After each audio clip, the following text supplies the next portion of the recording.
To a soccer fan, the Kop is the heartbeat of Liverpool. But this name wasn't chosen for glory. It was etched in grief. To truly understand the name, we need to wind back the clock to 1900, to a hill in what is today KwaZulu-Natal. Let me show you. The Battle of Spion Kop, fought between January 23rd and 24th, 1900, stands as one of the most haunting and tactically disastrous battles of the South African War.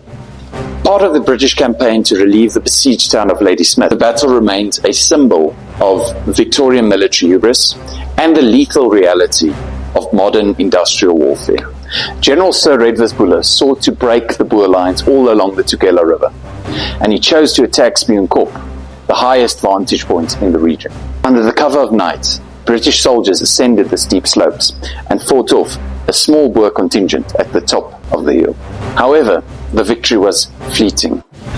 In the darkness, the British soldiers dug shallow trenches on what they believed to be the summit. When dawn approached and the fog lifted, they made a chilling discovery.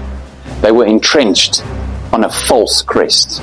They were completely exposed to Boer marksmen and artillery in the surrounding higher ridges. What followed was described by eyewitnesses as an acre of massacre. For hours, British soldiers were pinned down in rocky, inadequate trenches under a blistering sun, enduring relentless crossfire. Remarkably, the battle would indirectly bring together three men who would shape the 20th century.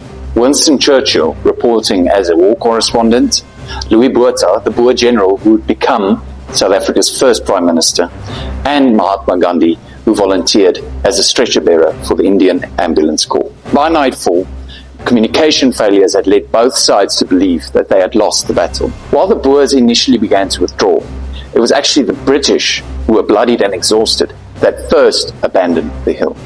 The Boers reoccupied the summit the following morning. The British suffered 1,200 casualties, leaving a legacy of grief that eventually reached back to England. The steep Kop stands in football stadiums like Liverpool's Anfield were eventually named in memory of the fallen.